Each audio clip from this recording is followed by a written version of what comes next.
Okay. Says we are streaming. Cool. I'm gonna copy the video URL, pull up Discord, and share the link to start the stream.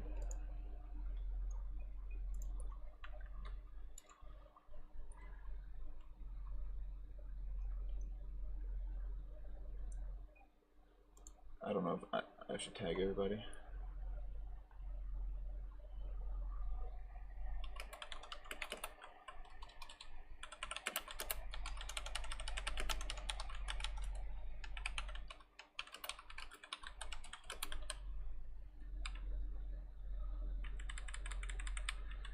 Sharing the link, posting random in here, share at the top red.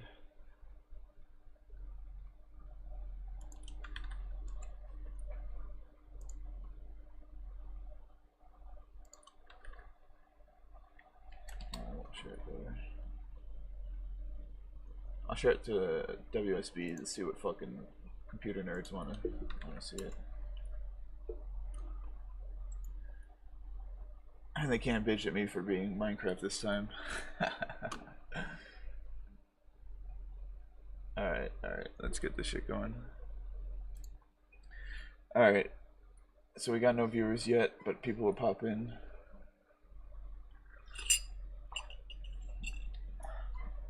Anyway, so I'll start the stream off by saying I'm kind of a little annoyed with how difficult it's going to be to pipeline everything in Minecraft. All the instruction lines need to be pipelined through that CPU, and it's got to be so heavily pipelined to get a high speed. Or at least here in digital, I can simulate this thing at megahertz speed and actually achieve some really cool stuff with a good architecture.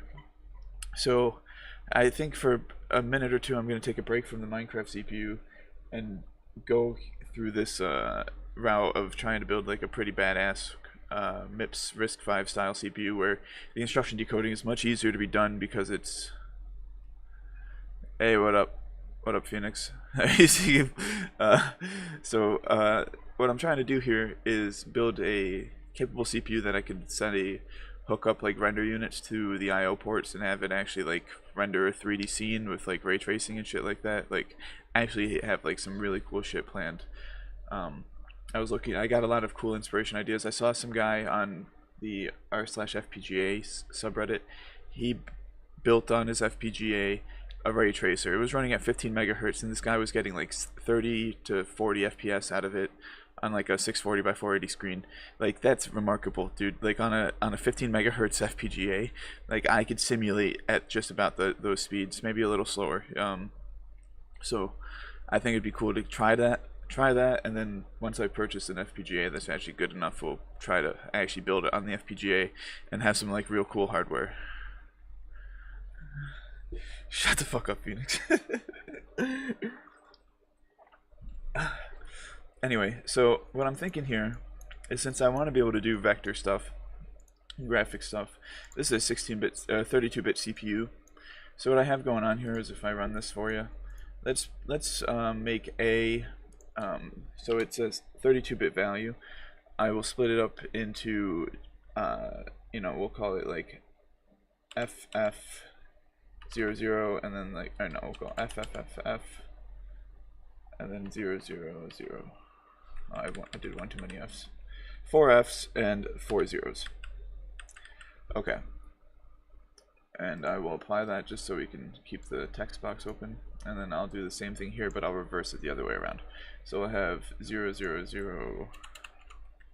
and then FFFF. Oops. Okay. And right now you can see there's no carry, so then it's just doing this right here. But the moment I say, if I do something like this, apply, now it carries. If I want to prevent that carry, I could turn on this vector thing, which now what it would do is it just adds 1 to this low byte while adding this much FFFF to the high byte. And so I can get vector operations out of it by just flicking this button and preventing a carry out from the low into the carry in of the high. This desyncs it, but whatever. When these get implemented in hardware, these are done through adder or CLA tables on the FPGA when it actually gets implemented in Fabric. So that's literally like no delay time to really worry about. And once I start pipelining this, of course we're going to start out with a single stage CPU, and then from there we'll get pretty tight with what we want to do with pipelining and whatnot. And since it's digital, I don't have to have 30 stages in my pipeline. I can have 5 stages in my pipeline and make the control logic actually manageable with it. So, alright, so I'm going to stop the sim because we saw it.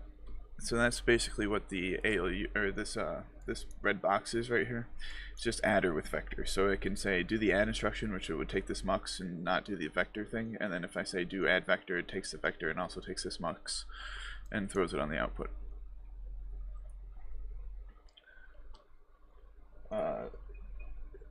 Is the stream still working? It looks like it's working in the replay for me still.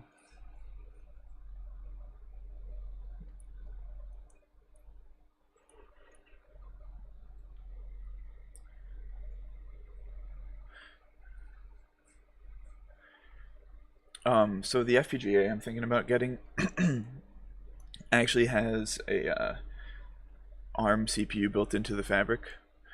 And so what I was thinking is what I could do at most is, like, if I want to just focus strictly on rendering, I could use the FPGA to build like the render engine and send it all to block RAM, or all to the DDR4 RAM that I had attached, and then like let the CPU actually do what it needs to do to like display it.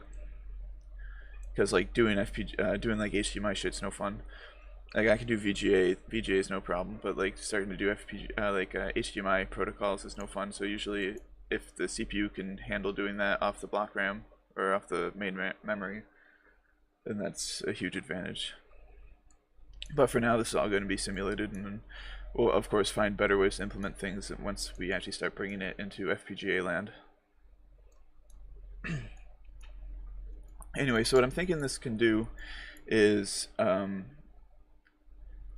so like obviously add and then add vectors, so we could separate the low from the high and prevent a carry. Subtract, I'm thinking about an absolute value instruction, so it just takes absolute value of A. Then and, NAND, or, NOR, XOR, XNOR. Then we have shift logical left, shift left logical, shift right logical, shift right arithmetic. So these are down here. And the shift amount is controlled by the low 5 bits on B.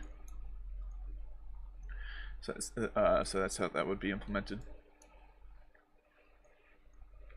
And the assembler would of course take care of where those bits get placed. Unless you're loading from a register, where then obviously the whole register gets loaded and the register is expected to have the right values in it. But for the immediate, it would place them in the right spot.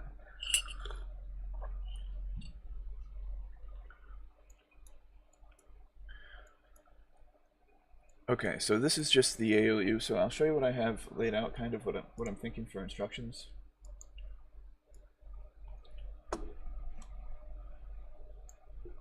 So I'm thinking something like this. Yeah, these are big ass instructions. So they're going to be 55-bit instructions. I don't quite need 64 bits. This is actually wrong. They're 54, I believe. Because if you do 32 plus, well, here, we'll pull up a calculator. You've got 32 plus 5 plus 5 plus 5 plus 3 plus 4. So yeah, 54. Okay. So they're 54-bit instructions. So the idea here is I want to have a full 32-bit immediate available to it every cycle, so that if I need to like add immediate or whatever, like the immediate can be as big as it needs to be. There's no load up or immediate. There's no having to fuck with any of that shit. There's no add up or immediate to PC. You get the whole immediate in one instruction, so it really eliminates a lot of the other bullshit instructions that go around only getting a 12-bit immediate out of a normal instruction and then having to get a 20-bit immediate out of the next instruction to actually make sense of it.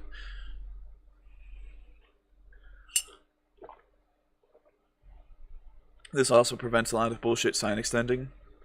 So like when you have a 12-bit immediate, you need to sign extend it to all the high bits, but then if you need to add the upper immediate to that, then you need to already account for it being one more incremented than you need. So you need to add -1 of what you want to it.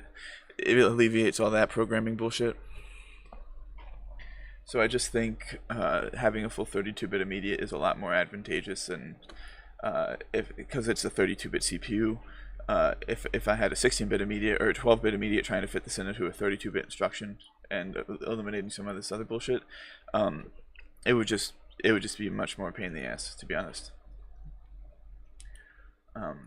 So I think this is why I want to go out with this way. And what's nice is then I could take like MIPS or RISC-V style code, look at it and see what like the compiler assembles, and like literally just convert it to my assembly and then throw it through my assembler to convert the right bits and ones and zeros for like what I need. So because it's going to be it's going to have all those same instructions, just the decode in the instruction decoder is going to be so simple. So that's my goal. It's like very simple instruction decoding, something that's actually really feasible, and it's got still like a good programming model because it's following the MIPS/RISC-V like methodologies. Okay, so what I have here is I have this adder table, or this 3-bit select table, and what I need to do now is I need to decode the instructions. And then on instruction 0, I need to get these 3 bits out. On instruction 1, I need to send it to a decoder, to these 3 bits to a decoder to get a logic op out of it, 0 through 5 here. And then for shift, I gotta pull these 3 out. So we're gonna use a decoder with a mux, and then one of these outputs of the mux is gonna be another decoder. Yeah, I was drinking coffee. Also, thanks for all stopping in, guys. Don't forget, if you want, you can join the Discord. It's in the link for the in the description, I believe. But anyway, so this is what I'm going to do right now. Is we're going to get a way to input a instruction from ROM, and then we'll decode some of the bits coming out of it. Spread them all out. Holy shit, that is big ass fucking truck in the driveway. What the hell is coming on? Alright, I may have to mute the mic here in a second. I don't know what's going on outside, but we'll figure that out soon. Okay, so I'm going to save this. Oh, it's already saved. Alright, so file, open. Okay, give me 1 second.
Okay, that was an experience.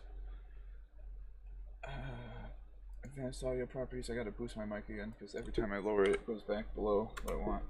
Okay, hopefully now that's actually audible for me. Alright, so what we're gonna try to do now is go into the main circuit, so file, open, and I have nothing here, so I wanna like make a new file new. No, embedded circuit, we'll call this save as. Yeah, there we go. We'll call this main. What we'll do is we'll drag our component into here. And you can see this looks like shit, so we could open the circuit, go back and actually delete this so we don't get any weird bugs, because I've experienced a lot of bugs. And we're going to go to edit circuit specific settings, make the width like 8. And then we could change the color to, I don't know, what's a good ALU color, like a red. Oh shit, I clicked reset. There we go. And we'll call this ALU. Okay, save. So now if we go over to here, components, custom, we got our ALU, boom. We may go in there and change the color because this kind of looks like shit, but whatever. So in go A and B, and then here are the operations that we select to get to the results here. Hey, what up? So what I think I want to go into here now and do is get a decoder. Actually, no, we'll leave it here. We'll leave all the decoding at the instruction decoder stage. Okay, so we'll go over here and we'll grab components.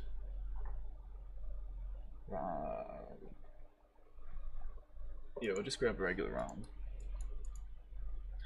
It's gonna have 55 data bits, and it can easily address 32 bits, but I don't think it'll give us that, so we'll go to 24. I know it'll give us at least 24 bits.